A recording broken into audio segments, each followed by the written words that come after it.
Assalamualaikum warahmatullahi wabarakatuh. Kembali lagi kawan di Legenda Catur Dunia. Setelah hari jeda, Norwegian melanjutkan babak kelima tadi malam. Dan berikut inilah hasil-hasilnya babak kelima kawan. Di permain klasikal semua partai berakhir remis, sehingga para pemain melanjutkan ke Armageddon.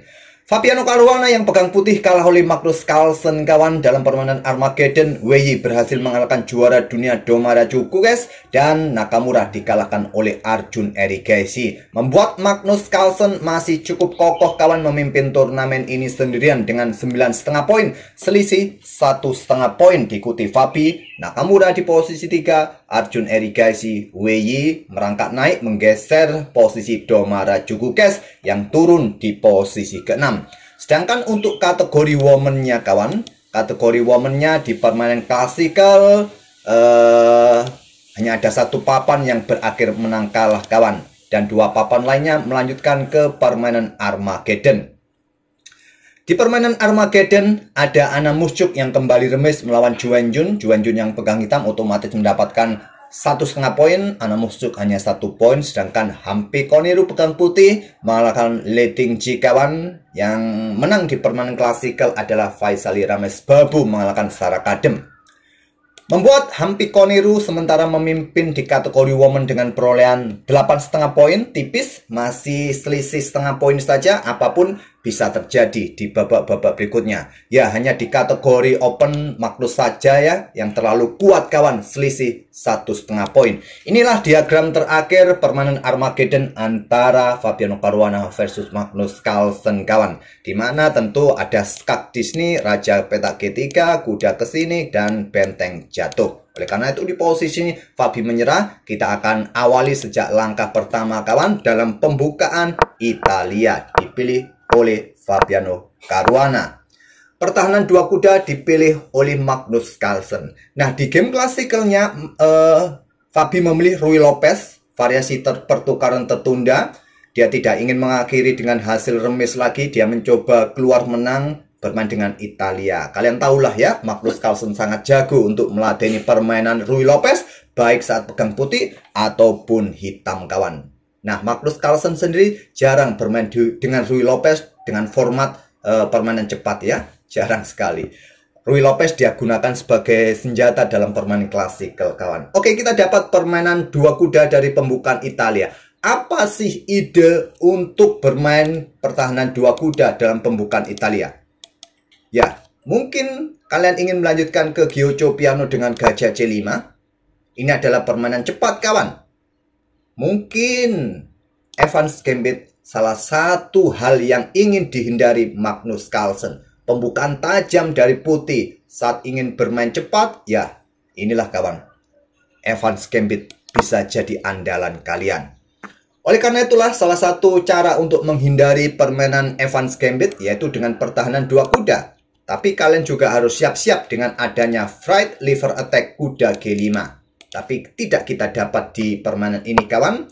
Fabi masuk ke permainan Giocho Pianissimo pion D3, Magnus gajah C5, pion C3, pion D6 lanjut Magnus, kemudian gajah G5. Ya, umumnya di posisi ini kawan, selain gajah G5, rokade merupakan langkah favorit. Ataupun gajah tarik mundur ke petak B3, pilihan kedua, atau pilihan ketiga kuda BD2. Nah, rokade jalurnya akan seperti ini. Putih ya, rokade maksud saya. Putih rokade, gajah B3 atau kuda BD2. Oke, putih rokade di mana pion A6 berikan akses bagi gajah bersembunyi, gajah B3 ataupun juga pion A4 bisa dilanjutkan oleh putih, gajah A7, kemudian putih melanjutkan dengan benteng E1 kawan, atau kuda BD2 terserah hitam rokade. Oke, Fabi ingin langsung memberikan tekanan kawan, gajah G5, pion H6, gajah 4, sekarang pion A6, lanjut Magnus. Untuk kontrol petak B5 ya, atau berikan tempat bagi gajah snipernya bersembunyi. Pion A4, gajah A7 untuk menghindari tempo kawan. Nah, di sini kuda BD2, menteri E7. Ya, ide dari gajah yang menyerang diagonal ini sering kita lihat menteri ini melakukan manuver langsung cepat keluar kawan. Mau kemana menteri ini? Apakah gajah berkembang dan persiapan rokade panjang? Pion G5 siap didorong oleh Magnus. Kita lihat saja kawan. Pion B4. Kuda D8 tarik mundur ternyata. Bukan hal yang baru, ada beberapa game yang pernah memainkan pion H3, hitam menang, rokade, putih menang, pion B5, putih menang. Fabi memilih rokade, dan Magnus langsung manuver kudanya kembali ke E6 kawan. Siap menempati pos peta F4, mungkin juga perkuat peta D4. Pion D4 langsung dobrak peta pusat. Ada satu game yang pernah memainkan gajah B3, putih menang. Di sini kita dapat langkah baru dari putih kawan dengan pion D4 oleh Fabi. Magnus melangkah lagi dengan kuda-kudanya. Kuda F4 kali ini menempati pos yang cantik kawan di peta F4. Fabi dengan benteng E1. Magnus keluarkan gajah terangnya sekarang. Sama-sama memberikan tekanan pada kuda masing-masing. F6, F3, apakah persiapan rokade panjang Magnus Carlsen? Tapi Fabi juga sudah mempersiapkan serangan di sayap menteri dengan badai pionnya. Kuda F1. Di sini kuda G6, serang gajah. Nah, gajah G3. Gajah sikat kuda F3. Menteri ambil balik. Pion pukul pion. Ambil balik. Magnus sementara untung satu pion kawan. Unggul satu pion, Fabi merespon dengan langkah benteng AD1. Ada kuda E5 terlebih dahulu ancam menteri kawan. Nah, menteri geser. Kalau disikat dengan gajah, maka bisa diambil menggunakan pion. Gajah ini cukup nyaman di posisinya. Jadi memilih menteri geser saja mengincar peta F7. Kemudian Magnus gajah tarik mundur ke A7 menghindari serangan benteng. Fabi dengan kuda E3 siap lompat kawan, mengganggu menteri supaya nggak menjaga pion F7 atau mengincar peta G7, langsung dicaplok Magnus. Benteng ambil balik dan kuda caplok gajah. Supaya aman peta F7 merupakan langkah terkuat saat ini buat hitam. Magnus memilih serang gajah gelap. Kuda H5 kawan, dan ini memberikan kesempatan besar bagi Fabi, baik secara materi apalagi posisi. Cuma sayangnya Fabi memilih dengan gajah E2, memberikan Magnus kesempatan caplok gajah gelap. Harusnya seperti yang ditunjukkan garis biru, caplok saja kuda ini kawan. Kalau diambil oleh menteri, maka gajah bisa meluncur ambil pion F7. Kalau diambil menggunakan pion, maka berikut inilah kawan. Benteng E D3. Siap menusuk ke baris ke-7 kawan. Ya. Rokade, maka tusukan benteng di baris ke-7 akan merepotkan buat hitam. Menteri naik, ya sedikit demi sedikit pion ini juga bisa terancam ke depannya. Sayangnya Fabi tidak ambil kuda di center ini. Memilih dengan gajah E2. Kuda sikat gajah G3. Pion ambil balik kuda G3. Magnus amankan raja segera rokade. Di sini ada pion F4. Kuda mundur D7, ada gajah F3. Ya, menarget diagonal terang panjang kawan. Siap open. Magnus serang sayap menteri dengan pion A5 menantang pertukaran untuk memperlemah pion minoritas ini. Ditolak Fabi, dorong maju pion B5. Kemudian ada kuda C5 serang menteri, menteri C2, dan benteng AD8. Lanjut Magnus. Di sini ada benteng DE1. Kenapa nggak didorong sekalian? Kenapa nggak didorong sekalian supaya juga kuda ini lemah? Ya, ini salah satu langkah kuatnya ya. Mungkin dengan pion B6 terlebih dahulu menghindari serangan kawan dan juga perkuat posisi kuda. Tapi memilih tadi doubling benteng di lajur E. Pion C6. Kali ini Magnus yang membuat langkah slip lagi. Opsi yang lain pion B6 ini. Posisi kuda akan sangat nyaman kawan. Oke, Magnus ingin sekali lagi membebaskan pion-pionnya kawan. Tidak ingin membentuk permainan yang stuck ya. Kalau gini kan stuck ya, terkunci. Memang posisi kuda cukup nyaman untuk mengincar pion A4. Magnus ingin bongkar lebih cepat, tapi keputusannya salah kawan. Dengan pion B pukul pion C6, pion B ambil balik pion C6. Kemudian sin benteng C1. Jelas, idenya pion E5 siap dorong untuk mengincar peta C6 dan juga untuk memberikan tekanan bagi kuda kawan yang sementara dikawal oleh menteri. Jadi menteri geser ke A7, berada di diagonal gelap A7 G1, mengincar benteng kawan. Kuda siap caplok pion dan posisi benteng dalam posisi kena pin. Raja H2. Kuda caplok. Kenapa tidak bergerak ke peta F2 saja? Agar kuda nggak bisa caplok. raja backup benteng. Masalahnya posisi raja benteng kalian dalam posisi kena pin terus kawan. Ini nggak bagus.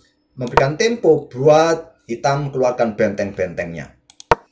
Jadi melepaskan pion, kuda ambil pion A4. Coba lihat. Magnus unggul 2 pion kawan.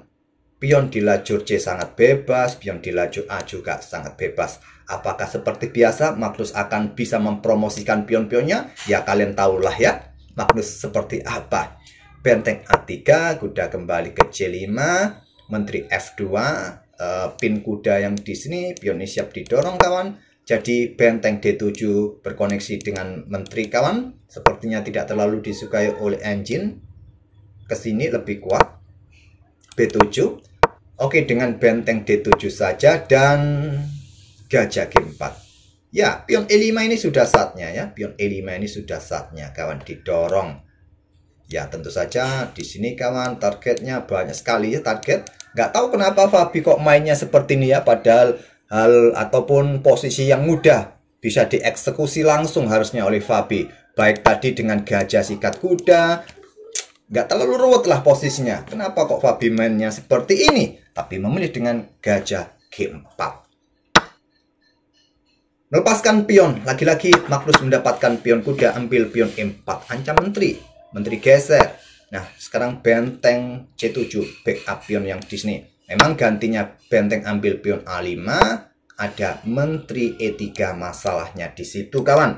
Jadi sekarang saatnya menantang pertukaran menteri diterima Magnus dan Magnus punya 2 pion bebas. Lagi-lagi senjata Magnus adalah pion bebas, merusak bangunan pion dan meloloskan pion bebas. Satu aja sudah cukup buat Magnus, tapi sekarang kita lihat ada 2 pion bebas. Berat buat Fabi kawan. Pion D5, ada gajah F3. Nah, di sini pion F5. Kuda bisa mundur sementara. Jaga pion ini dari potensi ditusuk oleh gajah kawan. Oke, Magnus ingin meloloskan pionnya yang banyak kalau dicaplok ya. Dan benteng A6. Pion G4 tadi juga bagus. Oke, benteng A6 menyerang pion. Benteng F6. Benteng A8 cek. Raja H7 dan benteng D8 menarget pion yang di sini kawan. Ada X-rayan juga di sini. Nah, opsi kuat buat hitam benteng ini turun ke F7 ke koneksi 2 benteng ini. Memberikan tempat juga buat kuda ya sewaktu-waktu kalau ingin mundur sementara. Tapi Magnus menantang pertukaran benteng, blokade ancaman terhadap pionnya, tapi gajah ada di sini kawan. Magnus kehilangan 1 pion di sini. Pion C5.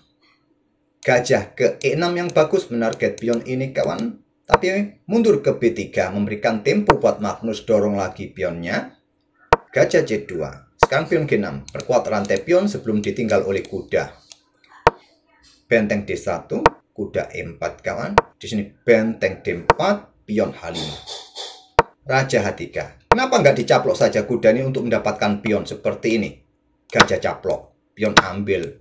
Benteng ambil. Kan kalian bisa mengejar pion ya, bisa blokade. Masalahnya gini kawan, masalahnya gini. Kalau diperpanjang cara kalkulasi kalian, nanti akan jadi seperti ini. Kurang lebihnya seperti ini. Raja putih coba kejar pion hitam di lajur C, tapi raja hitam akan menyusup kawan. Mempredeli pion-pion ini. Masalahnya di situ. Oke, jadi raja H3 dipilih oleh Fabi. Pion C3.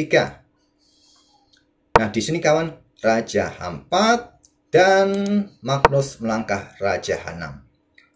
Benteng D3, benteng A7.